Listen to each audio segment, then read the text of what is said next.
दोस्तों, मैंने पिछले वीडियो में आपको बताया था कि क्या होते हैं मुख्य कारण या कॉजेज साइटिका की तकलीफ के पीछे। बहुत जरूरी है कि प्रॉपर फिजिकल एग्जामिनेशन के द्वारा रूट कॉज एनालिसिस करना और रोग की जड़ तक पहुंचना, क्योंकि जब तक हम उसकी जड़ तक नहीं पहुंचेंगे तो हम एक तरह से सुपरफिशियल लेवल पे ही ट्रीटमेंट करते रहेंगे। हम हमारे क्लिनिक पर देखते हैं कि कई सारे पेशेंट्स बहुत सारी बार हमारे पास जो आजकल आते हैं तो बहुत सारे ट्रीटमेंट्स लेके आते हैं जिनमें उनका बहुत सारा समय और पैसा बर्बाद हो जाता है फ्रेंड्स।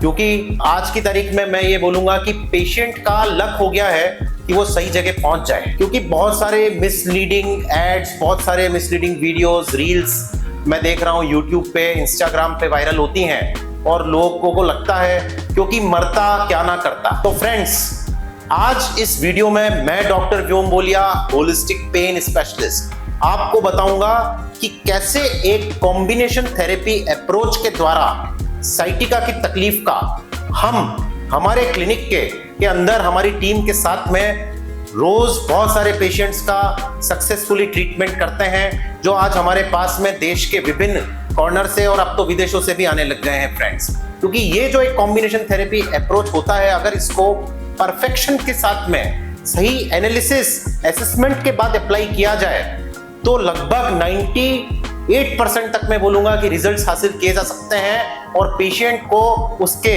पुराने से पुराने साइटिका के दर्द से बाहर निकाला जा सकता है फ्रेंड्स। तो फ्रेंड्स, अब बात करते हैं कि क्या होता है combination therapy approach, holistic approach in the treatment for sciatic problem. Sciatica की तकलीफ में जो हम कॉम्बिनेशन थेरेपी अप्रोच सक्सेसफुली हजारों पेशेंट्स पे अप्लाई कर चुके हैं और उनको ठीक कर चुके हैं। कपिंग थेरेपी हम यूज करते हैं कॉम्बिनेशन थेरेपी अप्रोच के अंदर। हम हर पेशेंट का एक असेसमेंट करते हैं, उसके बाद ही हम कोई टेक्निक अप्लाई करते हैं। तो कपिंग थेरेपी से ब्लड फ्लो इंप्रूव होता है, फ्रेश ऑक्सीजन का फ्लो बढ़ता है और इन्फ्लेमेशन उस जगह से दूर चला जाता है।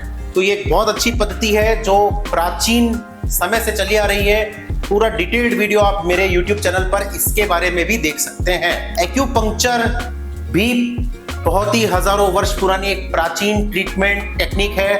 ट्रेडिशनल ईस्टर्न मेडिसिन के अंदर इसका उपयोग किया जा सकता है और फ्रेंड्स, बहुत सक्सेसफुली हम एक्यूपंक्चर का उपयोग करते हैं साइटिका और बैक पेन के पेशेंट्स के लिए। हम साइटिका के अंदर देखते हैं कि बहुत बार जो सेकेंडरी मसल स्पाज्म हो जाता है। दूसरा, जब हम एक्यूपंक्चर का यूज करते हैं ट्रेडिशनल ईस्टर्न मेडिसिन के अंदर, तो हम मेरिडियंस जो होते हैं जिनके अंदर एनर्जी ब्लॉकेजेस होते हैं उनको रिमूव करने के लिए अलग अलग एक्यूपंक्चर टेक्निक्स का यूज करते हैं, जिसमें डिस्टल एक्यूपंक्चर टेक्निक्स भी होती हैं और उसके साथ साथ लोकलाइज्ड मेरिडियन बेस्ड टेक्निक्स भी होती हैं, जिनमें हम बिल्कुल बाल से भी पतली महीन नीडल्स का उपयोग करते हैं जो नॉर्मली पेनलेस और ब्लडलेस होती हैं पेशेंट के लिए। ड्राई नीडलिंग जो टेक्निक होती है उसके अंदर हम मायोफेशियल ट्रिगर पॉइंट्स पे काम करते हैं, क्योंकि बहुत बार जो साइटिका का जो पेन होता है उसमें सेकेंडरी ट्रिगर पॉइंट्स जनरेट हो जाते हैं और कई बार वो ट्रिगर पॉइंट्स बहुत ज्यादा रेफर्ड पेन जनरेट करते हैं। और कई बार हमने देखा है कि कुछ ऐसी मांसपेशियां जैसे कि आपकी ग्लूट्स मसल्स हो गई, यहाँ पे आपकी मांसपेशी होती है क्वाड्रेटस लंबोरम, उसमें जो ट्रिगर पॉइंट्स होते हैं वो साइटिका के पेन की तरह ही बिहेव करते हैं। तो वो भी बहुत जरूरी है कि उनको ब्रेक करना कंप्लीट रिलीफ के लिए। मायोफेशियल रिलीज एक बहुत अच्छी पद्धति है, ये मसाज से बिल्कुल अलग है। इसमें हम मायोफेशियल टेक्निक्स के अंदर पूरे शरीर के अंदर एक फेशिया की कनेक्टिव टिश्यू की जो कवरिंग है, उन मेरिडियंस को, जिनको मायोफेशियल मेरिडियंस कहते हैं, उनको ध्यान में रख के मायोफेशियल रिलीज टेक्निक्स का हम यूज करते हैं, जिससे हम लोकल ब्लड फ्लो को इंप्रूव करते हैं, मसल्स के अंदर हेल्दी ऑक्सीजन का ब्लड का फ्लो बढ़ाते हैं और हम उसको रिलैक्स करते हैं और ट्रिगर पॉइंट्स भी उसके साथ साथ इसके थ्रू एडिशंस और ट्रिगर पॉइंट्स को ब्रेक करते हैं। क्योंकि कई बार ये होता है कि जिन लोगों की लॉन्ग सिटिंग होती है, पोस्चर गलत होते हैं, तो उनके अलग अलग लोकेशंस पे मायोफेशियल एडिशंस जो बन जाते हैं, उस वजह से उनको वो साइटिक नर्व में इरिटेशन हो रहा होता है। तो ये पद्धति उसमें बहुत ज्यादा कारगर होती है। एडवांस्ड इलेक्ट्रोथेरेपी, जैसे कि आजकल जो आधुनिक फिजियोथेरेपी के अंदर मशीन्स हैं, जिसमें हम क्लास 4 लेजर है, जर्मनी से, इटली की टेकार पद्धति है और भी बहुत सारी ऐसी आधुनिक मशीन्स अवेलेबल हैं, तो इनका भी बहुत सक्सेसफुली यूज किया जा सकता है पेन और इन्फ्लेमेशन से राहत दिलाने में साइटिका की तकलीफ के अंदर। सबसे important last but not the least, rehabilitation and exercise therapy, यानी कि रिहैब, एक्सरसाइज थेरेपी और न्यूट्रिशन। तो रिहैब और एक्सरसाइज के अंदर सबसे जरूरी यह है कि हर पेशेंट अलग होता है। जैसा मैंने पिछले वीडियो में बताया था कि कॉजेज अलग अलग हो सकते हैं, पायरिफॉर्मिस सिंड्रोम हो सकता है, हर्निएटेड डिस्क हो सकती है।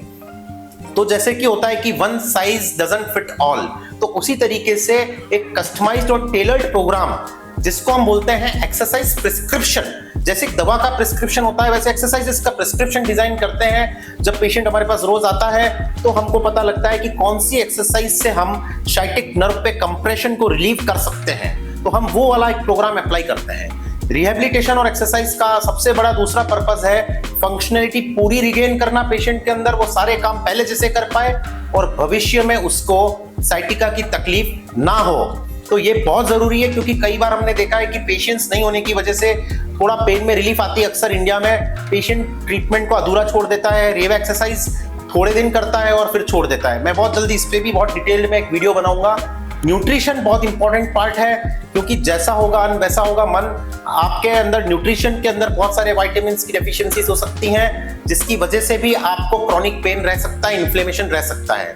तो मैं अगले वीडियो में फ्रेंड्स बताने वाला हूं कि साइटिक पेन में स्पेसिफिकली किन विटामिन्स, मिनरल्स का रोल है जो आप ले सकते हैं जल्दी इससे रिकवरी करने के लिए, क्योंकि हम हमारे क्लिनिक पे भी हर एक पेशेंट को उसकी मेडिकल हिस्ट्री को ध्यान में रखते हुए न्यूट्रिशनल सजेशंस देते हैं। तो ये सारे अप्रोचेस जो हैं कॉम्बिनेशन में सक्सेसफुली अप्लाई किए जाएं तो बहुत जल्दी हम पेशेंट को क्रॉनिक से क्रॉनिक पेन से बाहर निकाल सकते हैं। तो फ्रेंड्स, आपने देखा कि किस तरह के अलग अलग कॉम्बिनेशन थेरेपी ट्रीटमेंट्स वर्क करते हैं और कैसे हम रोज हमारे क्लिनिक पर अलग अलग तकलीफों से ग्रस्त, साइटिका ही नहीं, अलग अलग जो भी पेन है, चाहे वो फ्रोजन शोल्डर हो, जोड़ों का दर्द हो, knee pain, back pain, neck pain, cervical pain, इनका हम ट्रीटमेंट कॉम्बिनेशन थेरेपी अप्रोच से करते हैं। क्योंकि जब इतने सारे हथियार हमारे हाथ में होते हैं और हम उनको जब एग्जीक्यूट करते हैं तो जो रिजल्ट्स हैं वो सबसे इंपॉर्टेंट है कि वो 10 टाइम्स फास्टर हासिल किए जा सकते हैं। और मैं हमेशा बोलता हूं कि दर्द को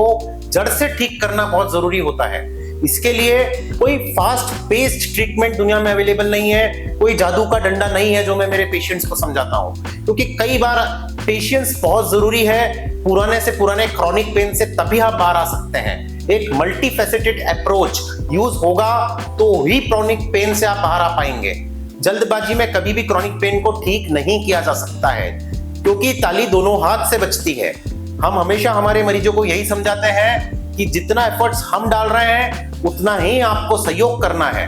अगर हमने आपको एक्सरसाइज रिहैब सिखाया है तो आपको आपका होमवर्क पूरा करना है। तो फ्रेंड्स, मैं हूं डॉक्टर व्योम बोलिया, आपकी सेहत का साथी। अगर आपको ये जानकारी जो अच्छी लगी है और ये आपके काम की है तो मेरे चैनल को सब्सक्राइब करें, इसको आगे शेयर करें जिन लोगों को इसकी जरूरत है फ्रेंड्स। और आप मुझसे संपर्क कर सकते हैं, मैं और हमारी टीम हमेशा तैयार रहते हैं कि कैसे हम लोगों के दर्द को दूर कर पाएं, क्योंकि जीवन एक ही बार मिलता है, तो क्यों इसको दर्द में निकालना फ्रेंड्स। तो आज के लिए मैं आपसे विदा लेता हूं, आपकी सेहत का साथी डॉक्टर व्योम बोलिया। धन्यवाद।